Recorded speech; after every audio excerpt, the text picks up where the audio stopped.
Eto na mga pare ko yung pinakahihintay na bakbakan, Gilas Pilipinas versus Chinese Taipei sa FIBA Asia Cup 2025. Pero bago yan mga pare ko, bantay sarado na nga daw ng Chinese Taipei ang Gilas Pilipinas at hindi nga raw nila tinitignan na banta ang Gilas sa paparating na FIBA Asia anong say mo dito.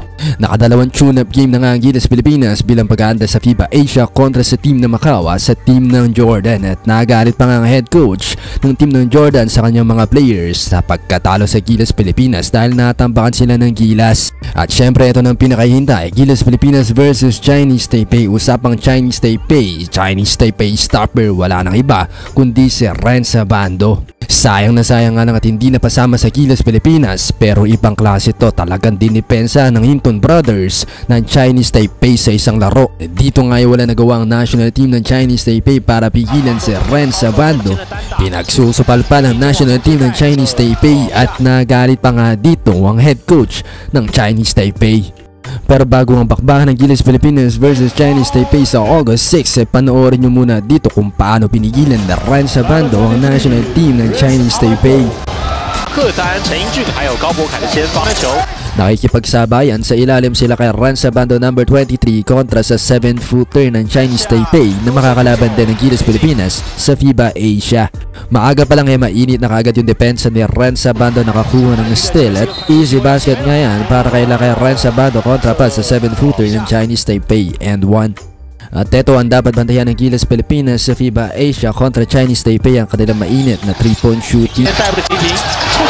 At nagpaparamdam na nga dito ang Hinton Brothers pare ko para sa isang maagang wing 3-pointer. Napaka-shooter talaga ng Chinese Taipei. Ito ang kailangan bantayan talaga ng Gilas Pilipinas, ang Hinton Brothers. Kahit si Coach Tim Cone ay nag-aalala para dito. 17-7 in favor of Chinese Taipei. Kumanapan ng pull-up jumper si Hinton Brother. At sinundan pa nga yan ng isang wing 3-pointer na naman para sa Chinese Taipei. Lobo na ang kalamangan ng Chinese Taipei dito. At kantang pasabit na naman ang Hinton tropa kontra kay Andre Robertson para madagdagan pa ang kalamangan ng Taipei.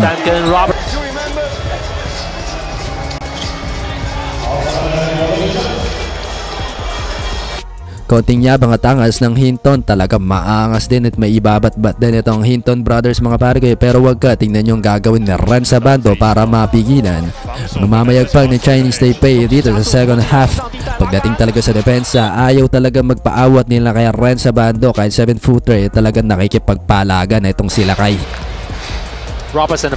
Kaso nga lang medyo late na ang paghabol dito ni Abando kay Hinton, kaya naman natira na raparapan ng wing 3-pointer tropa.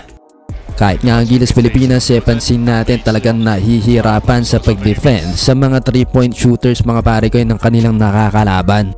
Pero syempre alam naman natin si Abando bumawi, talagang kill nose out itong shooter ng Chinese Taipei, butatanga ang inabot. And easy layup para kay Renza Bando para makadikit ng strong group athletics sa Chinese Taipei. Sinundan pa nga yan ng isang fast break slam dunk nila kay Renza Bando. Hiyawa talaga mga nanonood dito, tolls. Ito yung sayang talaga, hindi napasama sa Renza Bando sa Gilas Pilipinas sa paparating na FIBA Asia. Ganito sana yung makikita natin, lalong lalo na nandun din si CJ Perez na gumagawa rin ng mga ganito kagaya ni Renza Bando.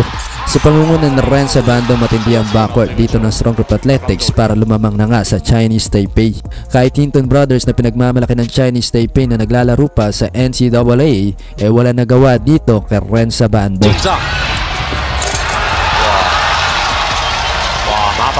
Another block na naman para kay Renza Bando dito. Wala nga nagawa ang gwardiya ng Chinese Taipei, butatana naman ang inabot.